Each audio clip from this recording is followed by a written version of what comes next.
एक बार दो दोस्तों ने डिसाइड किया एक एडवेंचर ट्रिप पे जाएंगे। एक ने चूज किया माउंटेन ट्रैक, टफ, अनप्रिडिक्टेबल पर ब्रेथ टेकिंग व्यूज।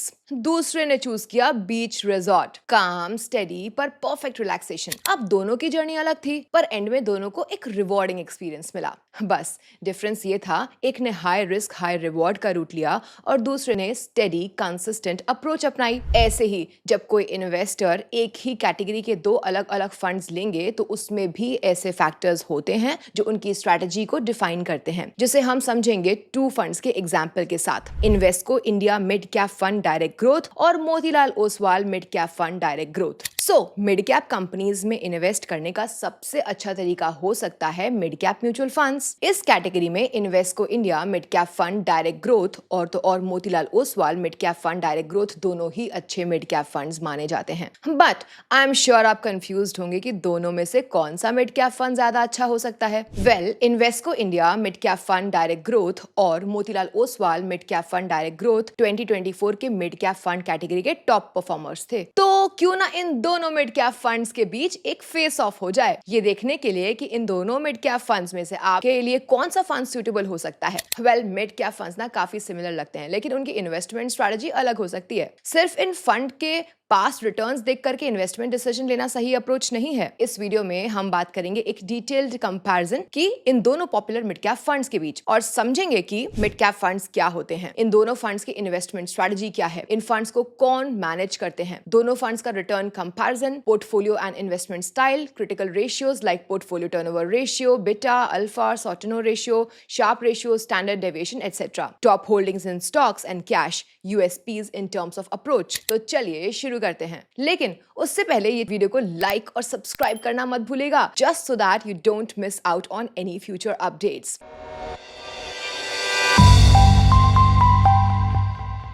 तो सबसे पहले समझते हैं कि आखिर मिड कैप फंड्स क्या होते हैं। दोस्तों, मिड कैप फंड्स ना वो इक्विटी म्यूचुअल फंड्स होते हैं जो मेनली मिड कैप कंपनीज में इन्वेस्ट करते हैं। स्टॉक एक्सचेंजेस पर मार्केट कैपिटलाइजेशन के बेसिस पे जो लिस्टेड कंपनी 101 से 250th रैंक के बीच होती हैं, उन्हें मिड कैप कंपनीज बोला जाता है और इनका मार्केट कैपिटलाइजेशन यूजुअली 5,000 से 20,000 करोड़ रुपए के बीच होता है। मिड कैप कंपनीज में ग्रोथ पोटेंशियल हो सकता है। ये स्मॉल कैप कंपनीज से कम रिस्की और लार्ज कैप कंपनीज से ज्यादा रिस्की हो सकती हैं। Friends, as per SEBI regulations ना मिड कैप फंड्स को अपने टोटल असेट्स का एटलीस्ट 65% हिस्सा मिड कैप स्टॉक्स में इन्वेस्ट करना होता है। अब चलिए वापस आते हैं हमारे दो मिड कैप फंड्स पर, Invesco India mid cap fund direct growth और Motilal Oswal mid cap fund direct growth. एक एक करके कंपैरिजन शुरू करते हैं। सबसे पहले इनके इन्वेस्टमेंट ऑब्जेक्टिव्स को देख लेते हैं। Invesco India mid cap fund direct growth का इन्वेस्टमेंट ऑब्जेक्टिव है कैपिटल एप्रिसिएशन जनरेट करना, मेनली मिड कैप कंपनीज में इन्वेस्ट करके। और ये फंड मिड कैप स्टॉक्स में इन्वेस्ट करते हैं एक bottom up stock picking approach को फॉलो करके, फिर ओवरऑल मार्केट व्यू भी कंसिडर करते हैं। इस फंड में ऐसे कंपनीज चुने जाते हैं जिनकी बिजनेस मॉडल स्टेबल हो, जो लॉन्ग टर्म में वेल्थ क्रिएटर्स बन सके। Invesco India mid cap fund direct growth scalable या नीश बिजनेसेस को प्रेफर करता है जिनके रिस्क रिवॉर्ड रेशियोज अच्छे हों, कैश फ्लोज स्ट्रॉन्ग हो और बैलेंस शीट हेल्दी हो। और ये फंड उन्हीं कंपनीज में इन्वेस्ट करता है जिनके प्रमोटर्स या मैनेजमेंट ट्रस्टवर्दी और केपेबल हो, यानी कि अच्छे कॉर्पोरेट गवर्नेंस वाली कंपनीज होते हैं। इनका पोर्टफोलियो कॉन्सेंट्रेटेड होता है, यानी कि focus is towards a few companies और बेंचमार्क से काफी अलग भी होते हैं। इनका फोकस ग्रोथ कंपनीज पर होता है जो फास्ट ग्रोइंग या फ्यूचर में अच्छा ग्रोथ पोटेंशियल रखती हों, लेकिन वो रीजनेबल वैल्यूएशंस पर मिल रही हों। और हर स्टॉक में एक्टिवली ओवरवेट पोजीशन ली जाती है, मतलब कि फंड मैनेजर का हाई कन्विक्शन होता है। ये था Invesco India mid cap fund direct growth का इन्वेस्टमेंट ऑब्जेक्टिव और स्ट्रैटेजी। चलिए अब बात करते हैं Motilal Oswal mid cap fund direct growth की। अब इसका इन्वेस्टमेंट ऑब्जेक्टिव है लॉन्ग टर्म कैपिटल एप्रिसिएशन, यानी कि ये फंड उन मिड कैप कंपनीज में इन्वेस्ट करते हैं जो लॉन्ग टर्म कॉम्पिटिटिव एडवांटेजेस और ग्रोथ पोटेंशियल रखता हो। ये फंड मोतीलाल ओसवाल एएमसी की QGLP फिलॉसफी को फॉलो करता है, यानी ऐसे बिजनेस में इन्वेस्ट करेगा जो क्वालिटी हो, जिसमें ग्रोथ पोटेंशियल हो और जो इस ग्रोथ को लॉन्ग टर्म तक सस्टेन करने की एबिलिटी रखता हो और साथ ही वो स्टॉक्स फेयर प्राइस पर मिल रहे हों। फंड फंड्स का इन्वेस्टमेंट स्टाइल ग्रोथ ओरिएंटेड है और ये उन मिड कैप कंपनीज में इन्वेस्ट करता है जिनके पास कोई इकोनॉमिक मोट यानी कि अच्छा कॉम्पिटिटिव एडवांटेज हो ओवर पीयर्स एंड राइवल्स। साथ ही उन बिजनेसेस को चुना जाता है जिनके फ्यूचर प्रोस्पेक्ट्स अच्छे हों, जिन्हें कॉम्पिटेंट मैनेजमेंट चला रही हो और जो उन्हें मीडियम टू लॉन्ग टर्म में ग्रो करने में मदद कर सके। Friends, Motilal Oswal mid cap fund direct growth concentrated और हाई कन्विक्शन पोर्टफोलियो स्ट्रेटजी को फॉलो करता है, जिसमें ज्यादा एक्टिव ट्रेडिंग होती है और हाई चर्न भी होता है। अब दोनों फंड्स के इन्वेस्टमेंट ऑब्जेक्टिव्स और स्ट्रेटजीज तो समझ लिए गए हैं। Let's now check out their fund managers. Invesco India mid cap fund direct growth, इस फंड को मैनेज करते हैं अमित गनंत्रा और आदित्य खेमानी। अमित गनंत्रा के पास इक्विटी रिसर्च में 21 प्लस साल का अनुभव है और वो इन्वेस्को म्यूचुअल फंड में director and head of equities के रूप में इक्विटी इन्वेस्टमेंट टीम को लीड करते हैं। वहीं पे आदित्य खेमानी ने फंड को 1 नवंबर 2023 से मैनेज करना शुरू किया था। इन्वेस्को म्यूचुअल फंड ज्वाइन करने से पहले वो मोतीलाल ओसवाल एएमसी में भी इक्विटी फंड्स मैनेज कर चुके हैं। उनका background HSBC, SBI mutual fund और मॉर्गन स्टैनली जैसे इंस्टीट्यूशंस से रहा है। Motilal Oswal mid cap fund direct growth की बात करें तो इस फंड को 4 एक्सपीरियंस्ड फंड मैनेजर्स मिलकर के मैनेज कर रहे हैं। राकेश शेट्टी, जिनके पास 13 साल का अनुभव है equity and debt segment trading में, ईटीएफ्स और कॉर्पोरेट ट्रेजरी में। वहीं निकेत शाह 14 साल के एक्सपीरियंस के साथ पहले मोतीलाल ओसवाल सिक्योरिटीज में मिड कैप रिसर्च हेड थे। अब अजय खंडेलवाल जो अक्टूबर 2024 से फंड मैनेज कर रहे हैं, इनके पास 18 प्लस इयर्स का एक्सपीरियंस है। सुनील सावंत जो 2018 से फॉरेन सिक्योरिटीज हैंडल कर रहे हैं और पहले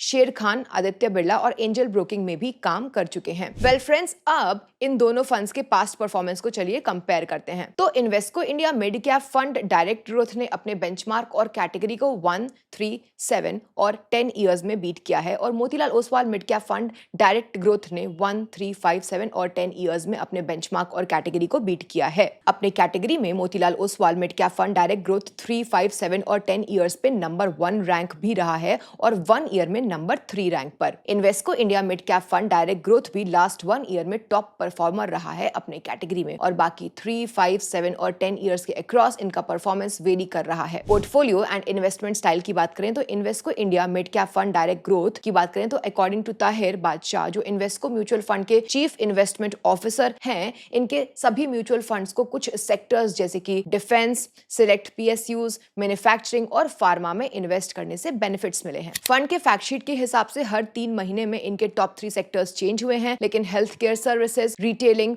इंडस्ट्रियल प्रोडक्ट्स जैसे सेक्टर्स इनके टॉप सेक्टर्स रहे हैं। Well, month ending top contributing sector की बात करें तो top contributing sector health care services 11.3%, finance 7.51%, capital market 7.14%, December 31, 2024 retailing 12.57%, consumer durables 8.41%, realty 7.31%, September 30, 2024 में industrial products 9.65%, auto components 9%, consumer durables 8.9%। Motilal Oswal mid cap fund direct growth में निकेत शाह के अनुसार Motilal Oswal AMC के सभी इक्विटी फंड्स का performance mid cap IT, hospitals, manufacturing और telecom themes से मिली है। इससे समझ आता है कि Motilal Oswal mid cap fund direct growth consistently 3 sectors पे फोकस करता रहा है, जो कि है आईटी, सॉफ्टवेयर, कंज्यूमर ड्यूरेबल्स और इंडस्ट्रियल प्रोडक्ट्स। ये देख सकते हैं कि Invesco India mid cap fund direct growth के पोर्टफोलियो में 47 स्टॉक्स हैं, लेकिन Motilal Oswal mid cap fund direct growth में सिर्फ 24 स्टॉक्स। और Motilal Oswal mid cap fund direct growth के टॉप 10 स्टॉक्स का कॉन्सेंट्रेशन पूरे पोर्टफोलियो का ऑलमोस्ट 54% है, जबकि Invesco India mid cap fund direct growth के टॉप 10 स्टॉक्स का कॉन्सेंट्रेशन 39% के अराउंड है। यानी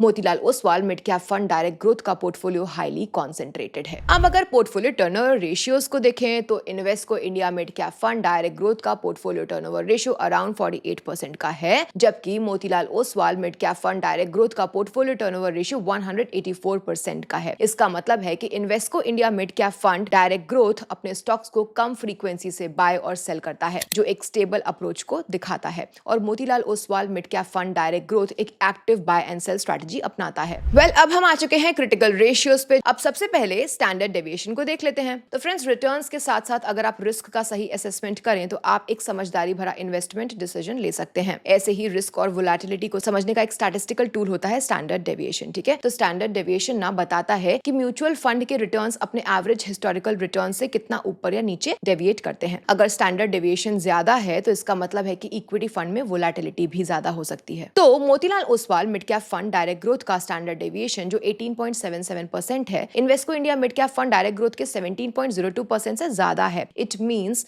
Motilal Oswal mid cap fund direct growth is more volatile than Invesco India mid cap fund direct growth. अब बारी है बीटा की।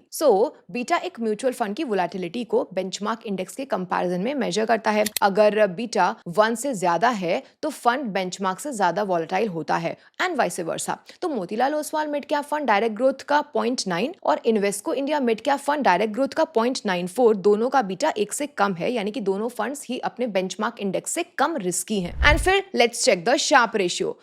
शार्प रेशियो ना इक्विटी फंड के रिस्क एडजस्टेड रिटर्न्स को मेजर करता है। सिंपल शब्दों में ये बताता है कि इक्विटी फंड ने हर यूनिट रिस्क पर कितना एक्स्ट्रा रिटर्न जनरेट किया है। अब Invesco India mid cap fund direct growth का शार्प रेशियो 0.94 है, जो कि इंडिकेट करता है कि हर यूनिट रिस्क के लिए फंड ने 0.94 टाइम्स रिटर्न्स जनरेट किए हैं। दूसरी तरफ Motilal Oswal mid cap fund direct growth का शार्प रेशियो 1.12 है, जो कि बताता है कि हर यूनिट रिस्क के लिए फंड ने 1.12 टाइम्स ज्यादा रिटर्न्स जनरेट किए हैं। जितना ज्यादा शार्प रेशियो होगा उतनी अच्छी रिस्क एडजस्टेड रिटर्न्स फंड की होगी। Motilal Oswal mid cap fund direct growth का Sharpe ratio Invesco India mid cap fund direct growth से ज्यादा है और ये दोनों फंड्स अपने category average Sharpe ratio of 0.79 से काफी बेहतर परफॉर्म कर रहे हैं। अब let's see the Sortino ratio. तो सॉर्टिनो रेशियो ना ये बताता है कि म्यूचुअल फंड ने कितना रिटर्न दिया है सिर्फ डाउनसाइड रिस्क को ध्यान में रखते हुए। अब जितना ज्यादा सॉर्टिनो रेशियो होगा उतना बेटर फंड का परफॉर्मेंस होगा अगेंस्ट रिस्क। तो Invesco India mid cap fund direct growth का सॉर्टिनो रेशियो 1.3 है, वहीं दूसरी तरफ Motilal Oswal mid cap fund direct growth का सॉर्टिनो रेशियो 1.43 का है। इसका मतलब है कि Motilal Oswal mid cap fund direct growth ने अपने डाउनसाइड रिस्क के कंपैरिजन में ज्यादा रिटर्न जनरेट किया है और इस हिसाब से वो अपने पीयर्स के कंपैरिजन में बेहतर परफॉर्म कर रहा है। अब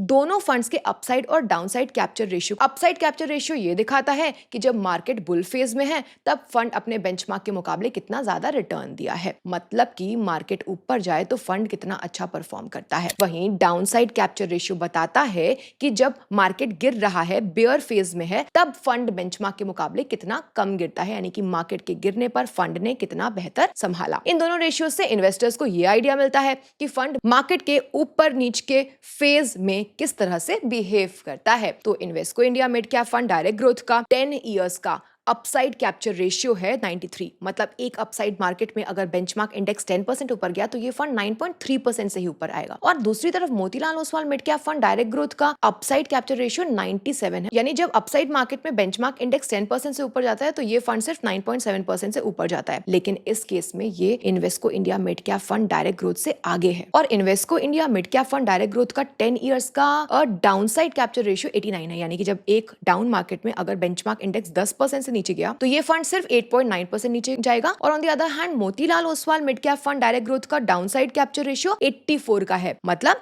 जब फॉलिंग स्टॉक मार्केट में बेंचमार्क इंडेक्स 10% से नीचे जाएगा तो ये फंड सिर्फ 8.4% से गिरेगा। और इसमें भी ये Invesco India mid cap fund direct growth से बेटर है। अब बात करते हैं top holdings, stocks and cash की। अब Invesco India mid cap fund direct growth के टॉप पोर्टफोलियो होल्डिंग्स को देखते हैं। देखो टॉप 5 स्टॉक होल्डिंग्स हैं BSc limited 4.8%, L&T finance limited 4.47%, max healthcare institute limited 4.26%, the federal bank limited 4.17%, Trent limited 3.88%। और Invesco India mid cap fund direct growth के cash holdings सिर्फ 0.18% के हैं, यानी ये फंड स्टॉक मार्केट में फुल्ली इन्वेस्टेड है। और Motilal Oswal mid cap fund direct growth के टॉप 5 पोर्टफोलियो होल्डिंग्स कुछ इस तरीके से हैं। Coforge limited 10.1%, Persistent Systems limited 9.5%, Kalyan jewellers India limited 7.2%, Polycab India limited 4.4%, Trent limited 4.4%। अब Motilal Oswal mid cap fund direct growth के कैश होल्डिंग्स को चलिए देख लेते हैं। Motilal Oswal mid cap funds का कैश होल्डिंग का परसेंटेज है 18.4%। इस high level of cash holdings के पीछे मार्केट वोलेटिलिटी के दौरान कॉशियस रहने का रीजन हो सकता है, क्योंकि कई equity mutual mutual funds volatility के दौरान अपने कैश पोजीशन को इंक्रीज कर देते हैं as a safety approach. USPs in terms of approach, अगर यूएसपी की बात करें तो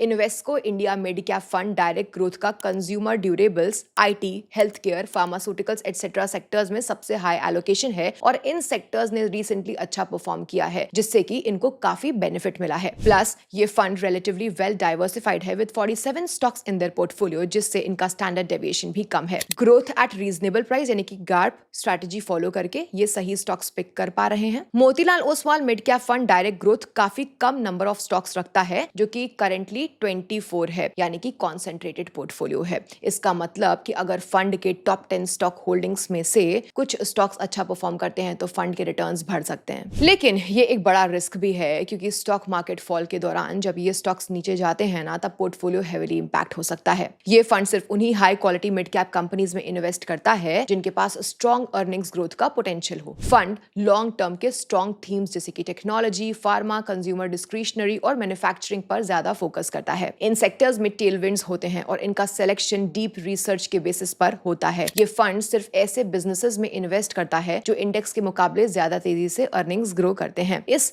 अर्निंग्स बेस्ड स्ट्रेटजी की वजह से फंड की परफॉर्मेंस और पोर्टफोलियो क्वालिटी दोनों ही स्ट्रांग रही है। तो दोस्तों अब हम इस वीडियो के एंड तक पहुंच गए हैं। Invesco India mid cap fund direct growth और Motilal Oswal mid cap fund direct growth, आज इन दोनों ही मिड कैप फंड्स के बीच एक अच्छा कंपैरिजन हमने देख लिया है। चलिए इससे एसोसिएटेड कॉस्ट को समझने के लिए दोनों के एक्सपेंस रेशियो को भी देख लेते हैं। Invesco India mid cap fund direct growth का एक्सपेंस रेशियो है 0.65% और Motilal Oswal mid cap fund direct growth का एक्सपेंस रेशियो है 0.64%, यानी कि दोनों फंड्स के एक्सपेंस रेशियोज काफी सिमिलर हैं। तो जो इंपॉर्टेंट पॉइंट्स नोट करनी चाहिए वो है कि Invesco India mid cap fund direct growth ने लास्ट 1 ईयर में Motilal Oswal mid cap fund direct growth से अच्छा परफॉर्म किया है, लेकिन over the long term which is 3, 5, 7 and 10 years में Motilal Oswal mid cap fund direct growth returns में आगे है। तो अगर आप एक well diversified mid cap fund चाहते हो जिसका फोकस क्वालिटी बिजनेस पर, रीजनेबल वैल्यूएशन पर हो, तो Invesco India mid cap fund direct growth आप देख सकते हैं। वहीं दूसरी तरफ अगर आप एक हाई कन्विक्शन कॉन्सेंट्रेटेड पोर्टफोलियो के साथ aggressively managed mid cap fund ढूंढ रहे हो तो Motilal Oswal mid cap fund direct growth को देख सकते हो। लेकिन याद रहे इस फंड का कंसंट्रेशन हाई है और एक्टिव ट्रेडिंग की वजह से रिस्क भी थोड़ा ज्यादा हो सकता है। और अगर इनके बीच के पोर्टफोलियो ओवरलैप को देखें तो वो सिर्फ 22% है। इसका मतलब ये है कि आप दोनों फंड्स को अपने पोर्टफोलियो में ऐड कर सकते हो अगर ये आपके इन्वेस्टमेंट ऑब्जेक्टिव्स और रिस्क टॉलरेंस से मैच हो। सो फ्रेंड्स, आई होप कि ये वीडियो आपके इस डिसीजन के लिए यूजफुल हो और मैं आपसे मिलूंगी नेक्स्ट वीडियो में। Until then, bye bye and happy investing.